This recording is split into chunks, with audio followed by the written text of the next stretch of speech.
la pupila asombrada que descubre cómo apunta. Soy todo lo que se junta para vivir y soñar. Una mirada lo dice todo. Porque somos optimistas, luchamos. Porque tenemos esperanza en un destino, somos críticos. Pero no aceptamos el optimismo autoritario ni la esperanza sin pensamiento crítico. Con estas reflexiones del gran intelectual Pablo González Casanova emprendemos la aventura espiritual de hoy que lleva por santo y seña la pupila asombrada. Aquí donde siempre, siempre eres bienvenida, bienvenido y también viceversa. El que no sabe respetar las ideas de los demás tiene un pobre futuro y un triste vivir. Repasar los 100 años de vida de González Casanova es adentrarnos en la biografía de alguien que lo ha sido todo. Rector de la UNAM, sociólogo, literato, filólogo, científico y hasta comandante del EZLN. Sin embargo, hay un título que él prefiere omitir, el de doctor, porque don Pablo es, además, un hombre sencillo. No le decimos el doctor Pablo González Casanova, porque él no necesita el doctorado. Un hombre, un intelectual, un colega universitario respetadísimo, con un espíritu joven a sus 100 años de edad. Quizá por ello su sabiduría es un caso de excepción. No es la de un académico que memoriza y suelta datos, sino la de alguien que, con sus lecturas, ve al mundo como si lo descubriera por vez primera. No solo se trata de aprender a leer un texto, a entender lo que dice, sino que se trata de entender el mundo y de transformarlo. De hecho, quienes lo han tratado de cerca suelen decir lo mismo. Don Pablo es un niño eterno. Y es que cuando algo le entusiasma, le brillan los ojos. En ese sentido, creo que él es un niño que se abre a la sorpresa, que pregunta, que escudriña y sobre todo un hombre que escucha. El rectorado de don Pablo, aunque duró apenas de 1970 a 1972, es recordado porque creó los CCH, el sistema de universidad abierta, y sentó las bases de lo que hoy son las FES. Es un hombre que lleva su ideario al mundo de la acción. Y esto de la democratización, esto de la innovación, él lo vierte en esta idea de universidad renovada. Y aquí estamos ante un hombre que enseña, incluso sin proponérselo, pues como comparten sus cercanos, no lo hace desde el dogma, sino desde el ejemplo. A sus 100 años de edad, don Pablo es aún un hombre dispuesto a cambiar de opinión porque está abierto a repensar las cosas. Sin embargo, si algo mantiene desde sus días de juventud es la convicción de que los mexicanos somos factor de cambio y de que en esa tarea la UNAM es clave. El futuro de la humanidad. Si la humanidad tiene futuro, está en nuestra América.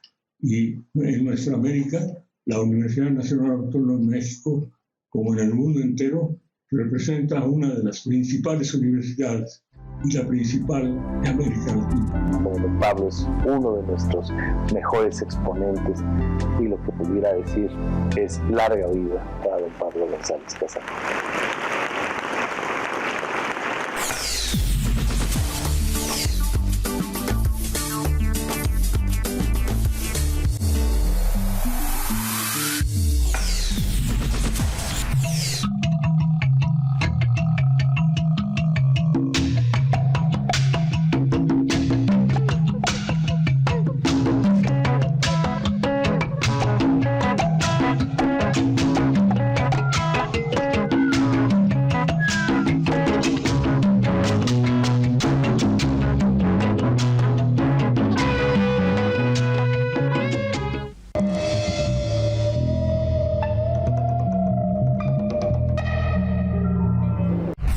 Y con esta entrevista ya se presenta por sí mismo el invitado especial de esta pupila de hoy, ese coloso mexicano que fue Pablo González Casanova. Bienvenido, mi primer compañero de labores de esta noche. Así es, Karen. Aquí Pablo tenía unos 80 años, estamos 20 atrás, cuando se crea en Cuba la videoteca Contracorriente, y lo entrevista uno de sus animadores fundamentales, el escritor, filósofo Enrique Ubieta. Y Pablo nos durará 20 años hasta su fallecimiento reciente. Duró todo un siglo ese mexicano que había nacido en Toluca, ahí en el estado de México, y que marcará el país desde su quehacer intelectual, pero también desde la actitud que siempre exigió para la vida del científico social.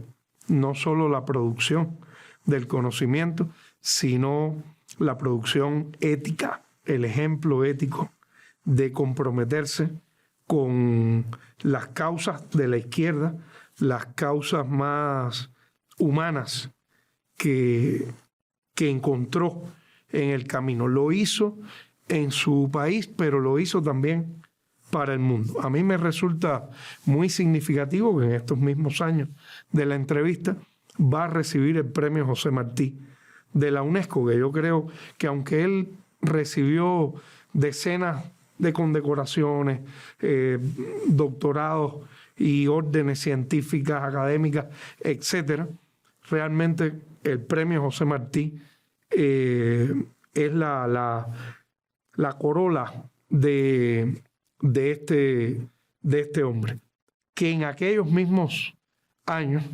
leerá en la Plaza de la Revolución, cuando toda aquella guerra, sobre todo europea, contra Cuba en aquellos años 2003, un manifiesto que dejará claramente establecida su posición y la posición de un grupo intelectual que él había también nucleado y de donde nacerá en parte o se fortalecerá la red en defensa de la humanidad, la red de intelectuales y artistas y luego movimientos sociales en defensa de la humanidad. Pablo fue un referente, por eso lo traemos aquí para escuchar su pensamiento y asistir con admiración a ese siglo de vida que nos deja físicamente, pero que va a seguir alumbrando a la amistad con Cuba, la amistad profunda,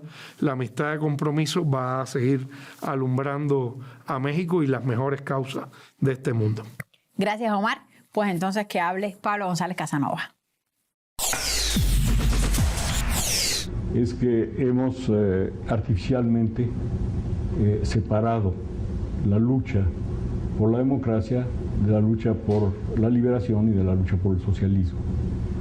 Y esto ha sido parte de un proceso histórico por el cual fueron mediatizadas las luchas por la democracia, las luchas por la liberación y las luchas por el socialismo. ¿Qué entiendo por mediatizadas? Entiendo que intervinieron factores de mediación, de intermediación entre los objetivos y las organizaciones que buscaban alcanzarlos, en que incluso fueron arrancados los objetivos de quienes originalmente plantearon alcanzarlos. Digamos, el objetivo de la democracia universalmente aparece con la Revolución Francesa. Ahora, la Revolución Francesa está vinculada, desde luego, y aparece dentro de la historia del capitalismo. Pero, en nuestra opinión, es un error considerable el pensar que la Revolución Francesa es una revolución burguesa de principio a fin. En realidad, la Revolución Democrática empezó en Inglaterra en el siglo XVII y había una democracia sostenida por la gente del pueblo de Londres, ¿no? Que era una democracia en que realmente el pueblo quería gobernar. Pero salió la aristocracia con la burguesía y allí dominó de una manera mucho más patente de lo que lo haría en Francia la burguesía. Pero no puede uno decir que ese proyecto era de la burguesía. Es decir, lo mediatizó, lo tomó la burguesía junto con la aristocracia, es decir, las clases dominantes se apoderaron del proyecto y desgraciadamente les empezamos a regalar la palabra democracia, ¿no? Y esto causó trastornos muy serios para los otros proyectos, ¿no? Ahora, con la Revolución Francesa, la presencia popular es mucho más fuerte que en Inglaterra. Se articulan una serie de grandes filósofos, digamos como Rousseau, ¿no?, con los movimientos que surgen del pueblo francés, y hay momentos de experiencias de gobierno popular que no se habían dado con anterioridad, ¿verdad?, y que no se pudieron dar en Inglaterra, ¿no? Y esto hace que el proceso se profundice en todos los sentidos, ¿no?, incluso en el de la mediatización de esa enorme oleada popular, mediatización que se da, por ejemplo, con la presencia de Napoleón y de los militares, que muchos de ellos fueron y dieron su vida en Europa luchando contra las aristocracias y contra los privilegios del viejo régimen, pero al mismo tiempo se fueron insertando en relaciones de producción que son las que van a caracterizar las formas de opresión y de explotación a principios del siglo XIX, y las que Marx y Engels van a descubrir en otro campo de dominación, en otro campo donde hay fenómenos contrarios a los objetivos de la Revolución Francesa, de igualdad, libertad y fraternidad, que son las fábricas. Ahí no hay ni libertad, ni igualdad, ni fraternidad, y entonces empieza a darse cuenta una parte muy importante del pensamiento europeo y de los antiguos ciudadanos, que los trabajadores o los ciudadanos o los pueblos no pueden alcanzar los objetivos de libertad, igualdad y fraternidad sin plantearse el problema de las relaciones de producción y de las relaciones de acumulación.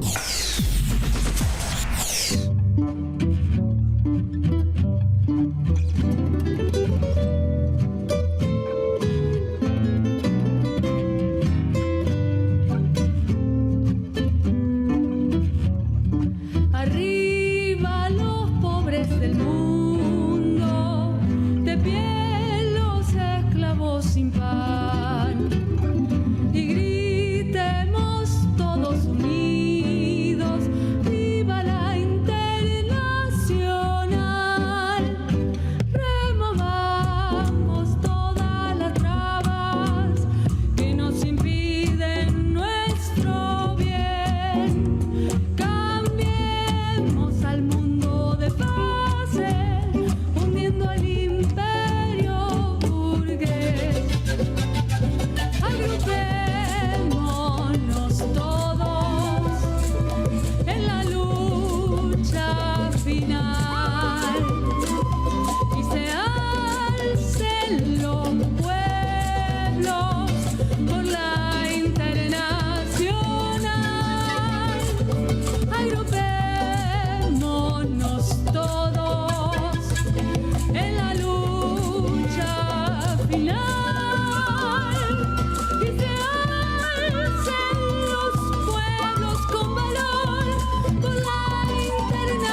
triunfo alcancemos, ni esclavos ni hambrientos habrá. La tierra será el paraíso de toda la humanidad, que la tierra de todos sus frutos y la dicha en nuestro hogar. El trabajo es el sostén de todos,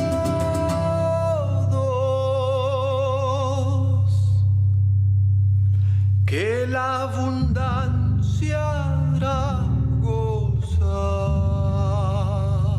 Agrupémonos todos en la lucha final y se alcen los pueblos con valor por la internacional.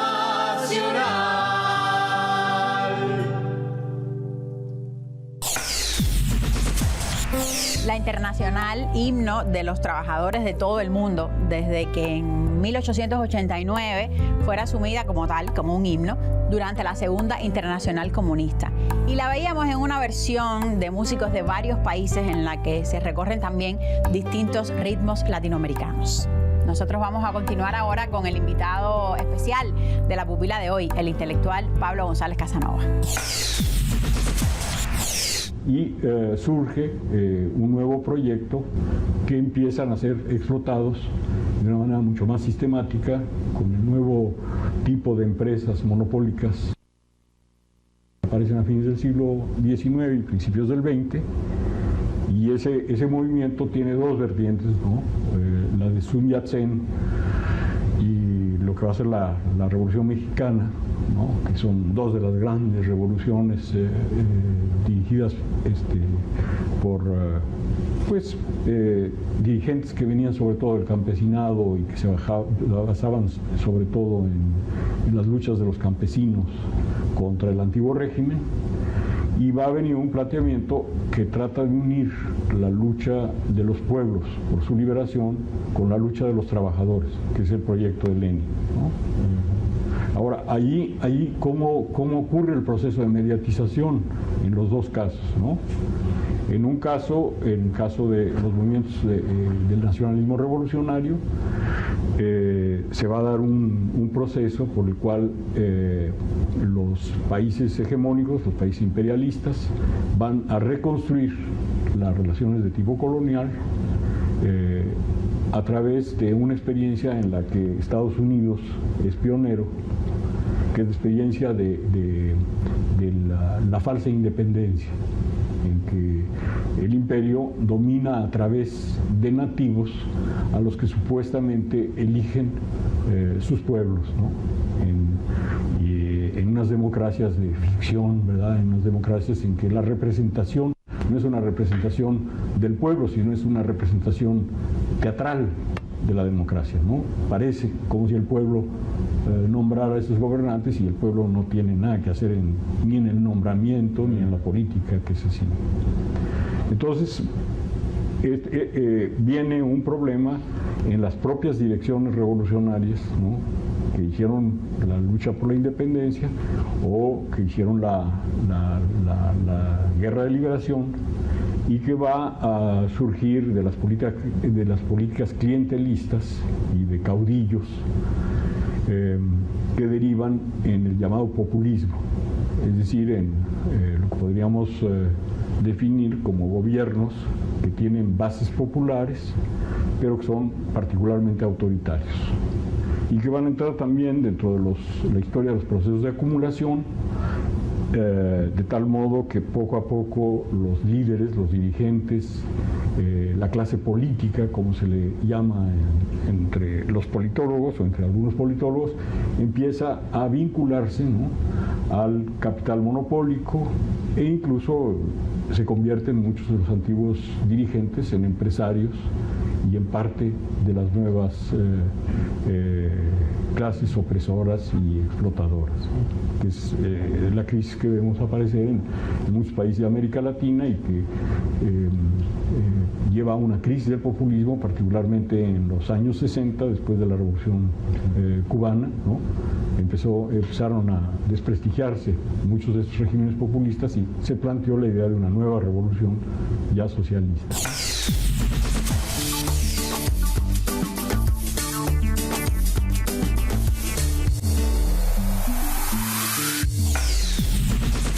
tiempo para pensarnos y pensar nuestro mundo también desde la tecnología, como siempre, con nuestra ingeniera informática Naima Cepero. Bienvenida, Naima. Un gusto, como siempre, estar contigo aquí. ¿Cuál es tu propuesta de hoy?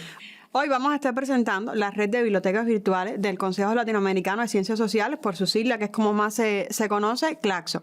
Karen, esta red de bibliotecas integra, como bien lo dice el nombre, red de bibliotecas virtuales, integra varias bibliotecas que están en diferentes países y tienen un sistema en el cual se unifica la información de cada una de estas bibliotecas. O sea, está súper interesante. No quiere decir que se trae al sistema lo que ya está en otra biblioteca virtual, sino que cuando uno hace consultas a la red, pues la red entonces ¿te remite? Busca la información y te crea, o sea, te genera el formulario en el que tú vas a ver la información que a ti te interesa. ¿Buscas cómo? Por palabras claves, como toda la vida. Tiene un buscador que quiero marcar la diferencia con los buscadores que estamos acostumbrados, tipo Google y demás. Este buscador, nosotros vamos a poner las palabras clave. Por ejemplo, como estamos viendo en pantalla, ponemos Pablo González Casanova y nos va a dar los libros, artículos, estudios, los trabajos de Pablo González en los que él es autor.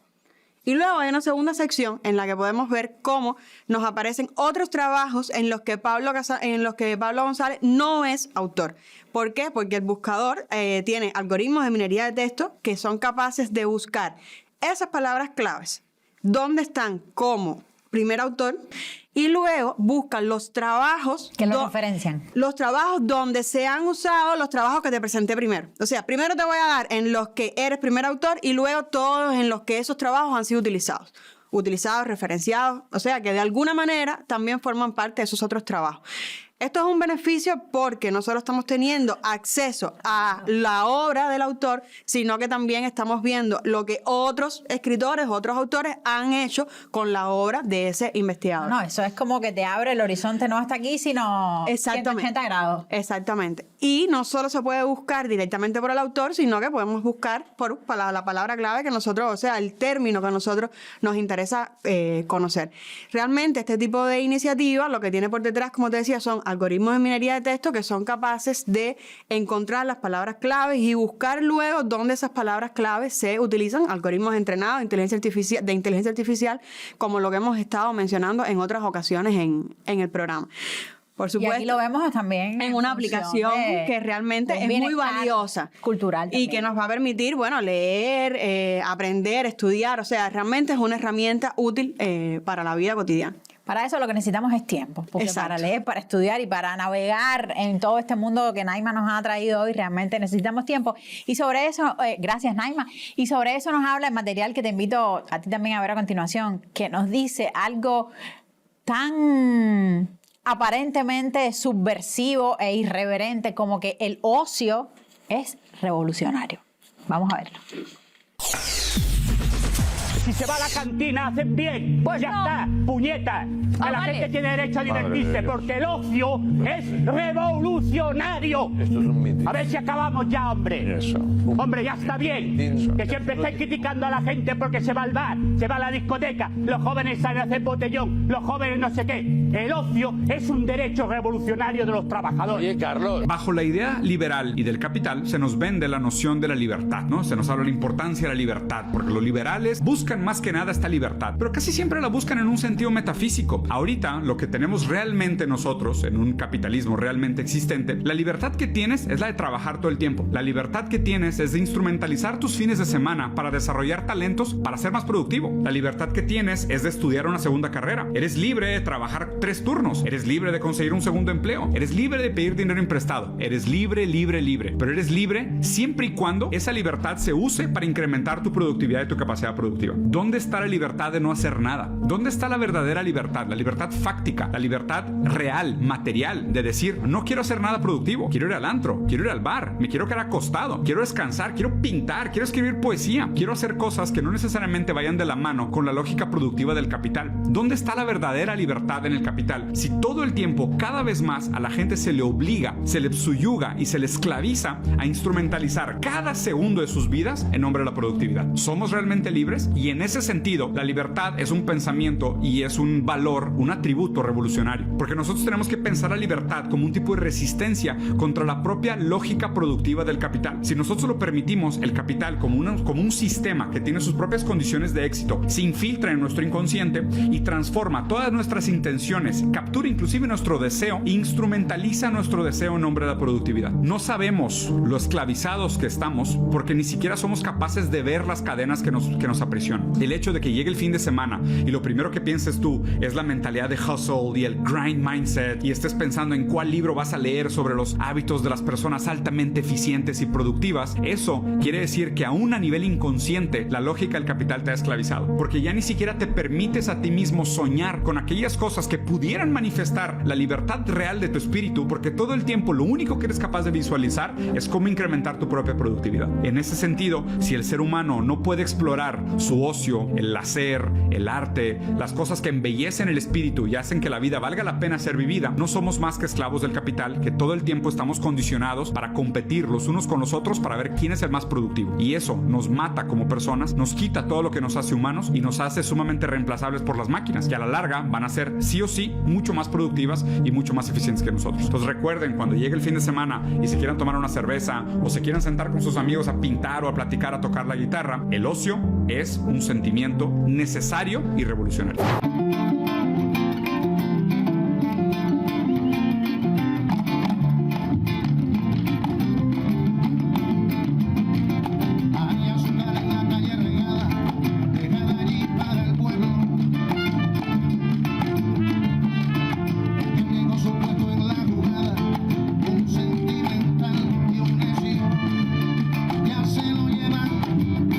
Acusado de vándalo, su nombre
Baila mi ritmo chaonda, aunque no esté de moda. Ray Fernández. Ray Fernández, un trovador muy divertido. Muy singular también en su manera de... Ray es un personaje en sí mismo, un trovador que yo creo que viene por esa arista de la guaracha cubana, que puede ser Ñico Saquito, los Matamoros mismos, esa arista de los Matamoros, y que se entronca después con, no sé, con Virulo un poco, con Perolí Ferrer, y que viene a utilizar el humor como parte de su lenguaje, a veces popular, con personajes típicos, a veces con cierto toque crítico, social también. Es muy performático también. Ray tiene una peña todos los jueves en clásica, antológica, en el Tuntún de la Casa de la Música de Miramar, que después del periodo con la COVID estuvo suspendida, estuvo fuera. Lógico. Pero que en el Ray lo mismo se te disfraza, sales disfrazado, que además empieza a hacer versiones de temas de cualquier índole, no tiene que ser de la trova, a veces son de la guaracha, del son, a veces incluso de los Mustangs, de la época aquella llamada de la década prodigiosa, que esa década fue prodigiosa, pero no precisamente por ese tipo de música pop ligera, sino por otro tipo de fenómenos que surgieron, como la nueva canción latinoamericana y todo eso. Pero bueno, no vamos a meternos en eso. Pero Ray es ese hombre muy performático que en sus presentaciones arma un gran show y que la gente lo sigue y que te lleva a pensar. Muy popular. Y es muy popular Ray Fernández. Y entonces, Karen, vamos para la despedida. Vamos a ponernos, entre comillas, un poco más serio, porque lo que hace Ray también, aunque sea es muy serio, es muy serio. Con Pablo González Casanova empieza a enmarcar la importancia de las revoluciones a partir de José Martí.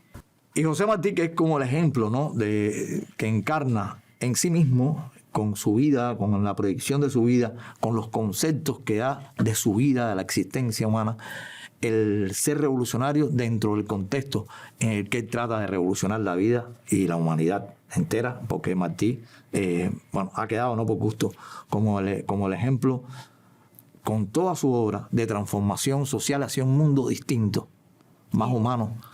Y de ahí las alas del colibrí. Y de ahí las alas de colibrí, que es una pieza que Silvio estrena.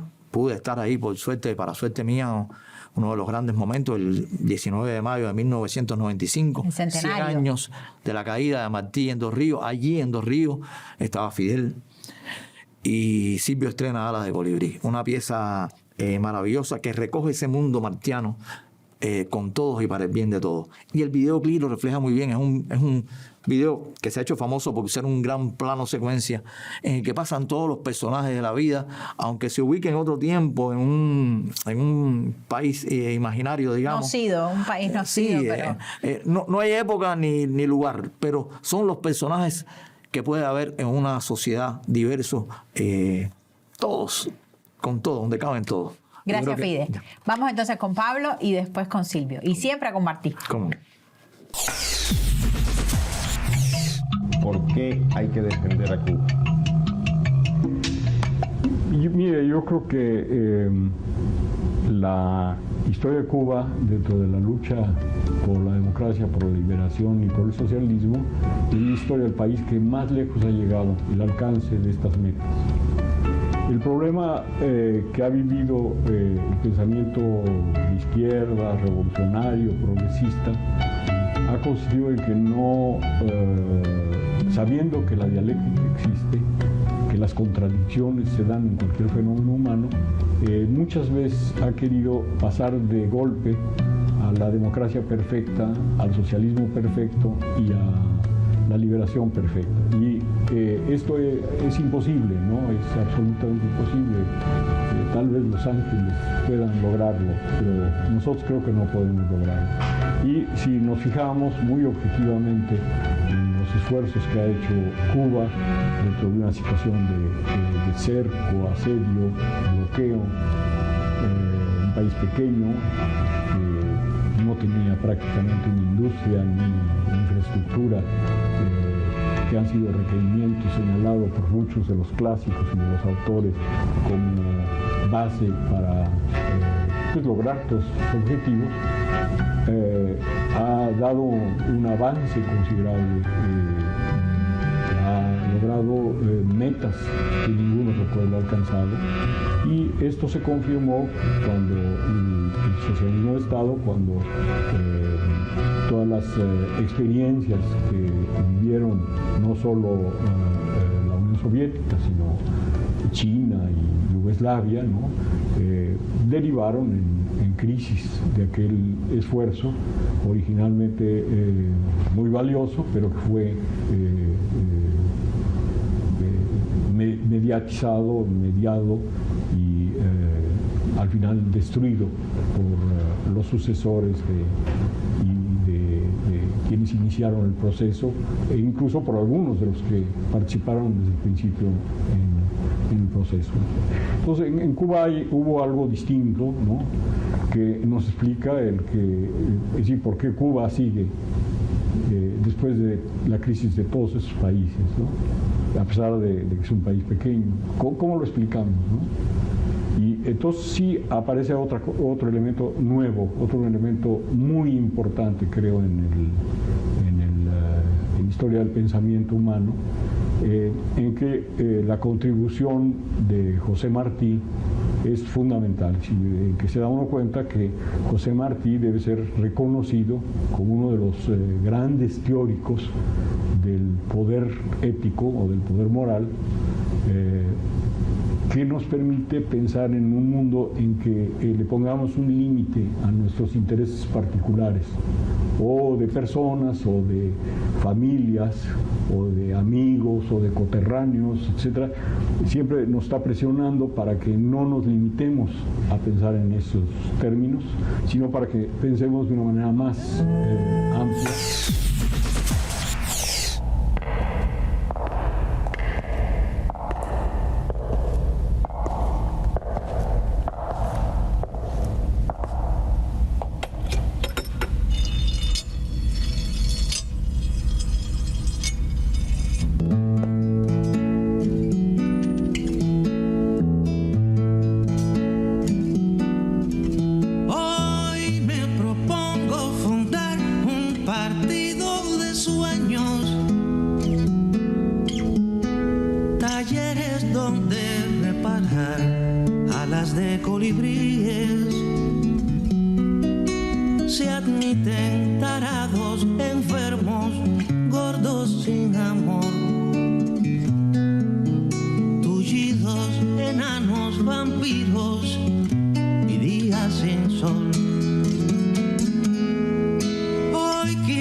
Usadas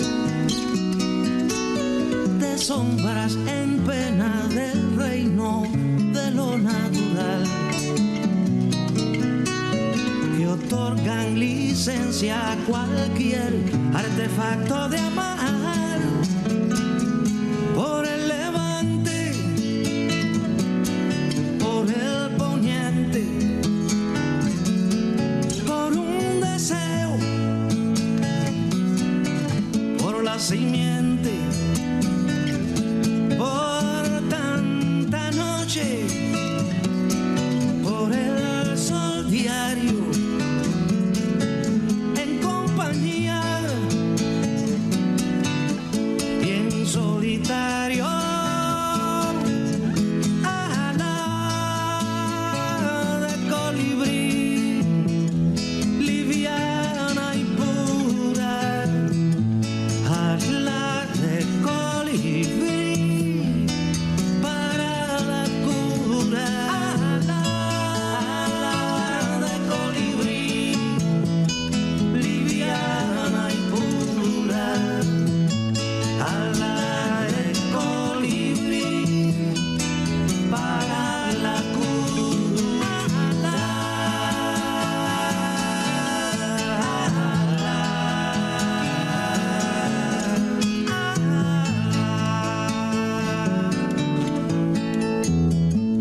Se despide esta pupila con ese gran conspirador de la patria mexicana, de la revolución, o mejor dicho, de las revoluciones de la América nuestra, de la humanidad, Pablo González Casanova. Y después te dejamos con Silvio. Te molesta mi amor sin antifaz. Y mi amor es un arte de paz. Hasta la semana que viene.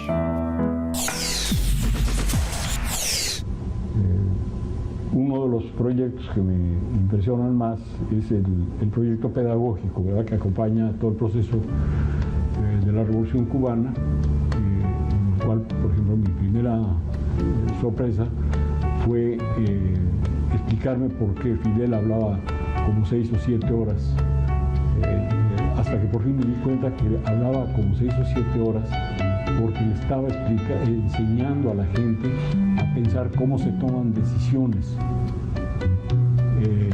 que es algo muy raro en los discursos políticos, porque en general le decimos a la gente a qué conclusión hemos llegado, pero no le decimos por qué llegamos a esa conclusión, ni tampoco le decimos cuáles son las alternativas que se nos plantearon antes de tomar la decisión.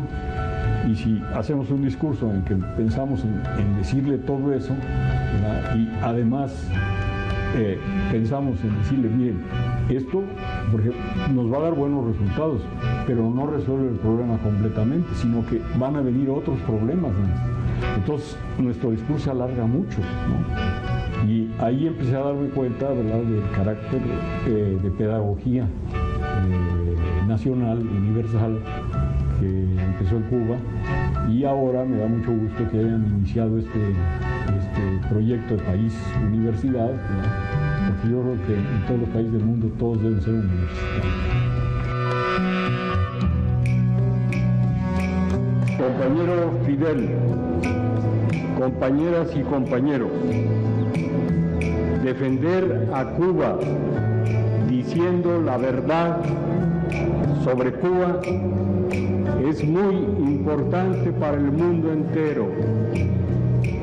Decir la verdad concreta es no mentir. Ya lo aclaró con exactitud Gabriel García Márquez.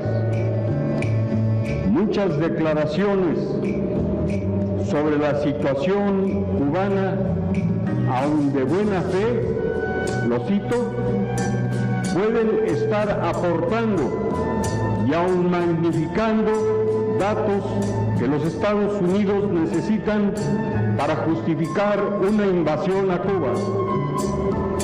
Esa es la verdad concreta. Y esa verdad obliga a todos los pueblos del mundo, incluido el pueblo de Estados Unidos, cuyo papel en la sobrevivencia de la humanidad es y será muy importante, a pensar en términos concretos, a pensar cómo se detiene la ofensiva temeraria contra Cuba, que es una ofensiva contra la humanidad.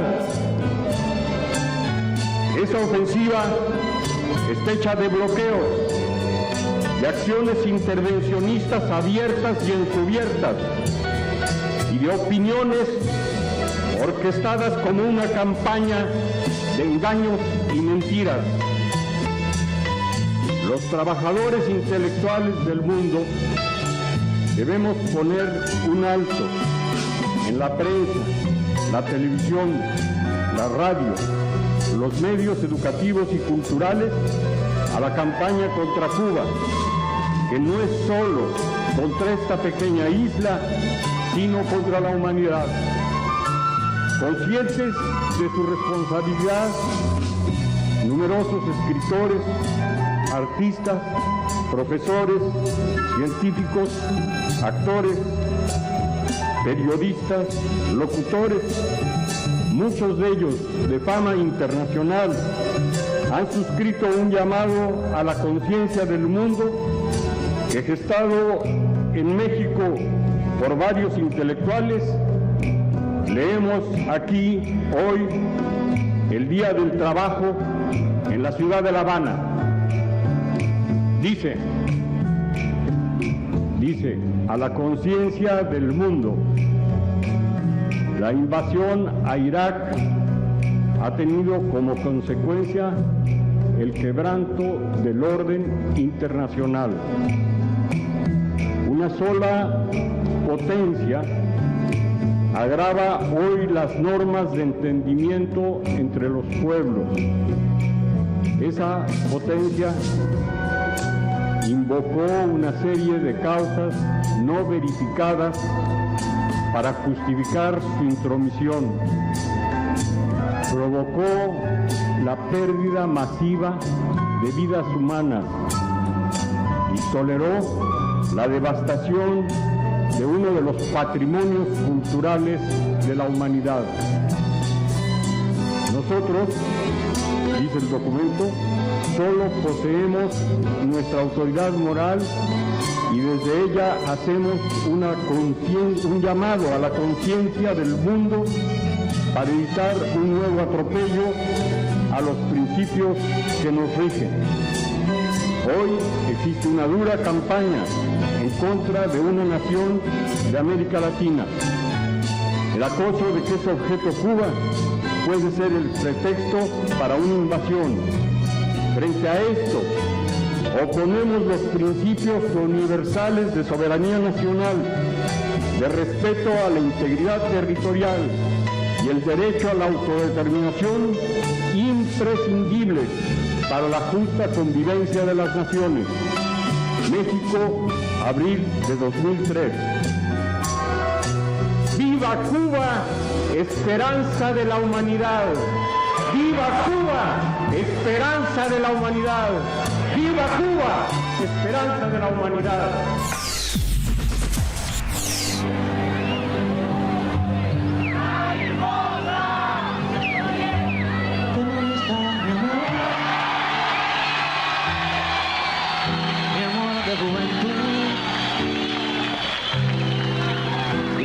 Es un arte en virtud.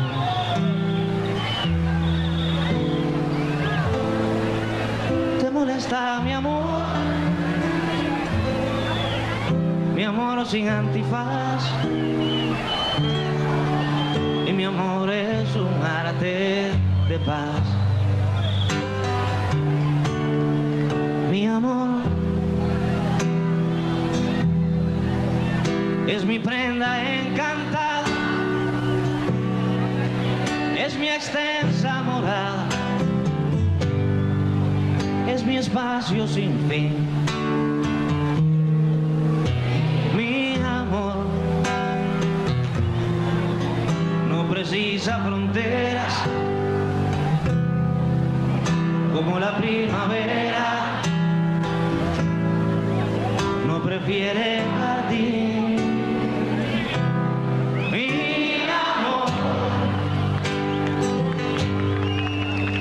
Es amor de mercado, porque un amor sangrado no es amor de lucrar. Mi amor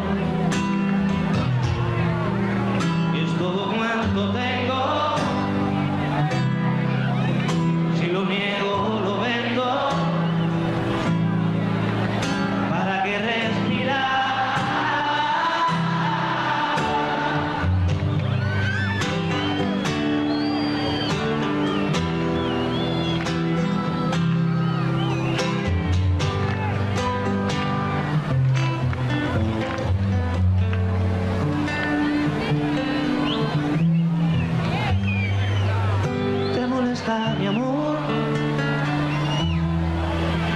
Mi amor de humanidad,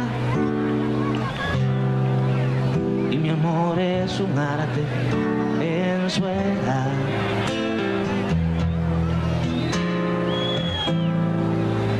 ¿Te molesta mi amor? Mi amor de surtidor, y mi amor es un arte mayor. Mi amor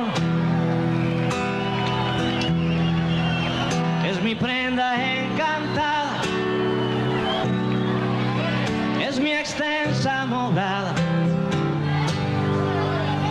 es mi espacio sin fin. Mi amor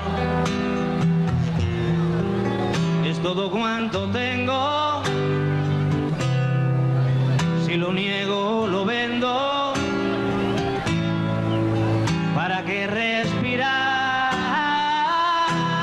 Mi amor, el más enamorado es del más olvidado en su antiguo dolor. Mi amor abre pecho a la muerte y despeña su suerte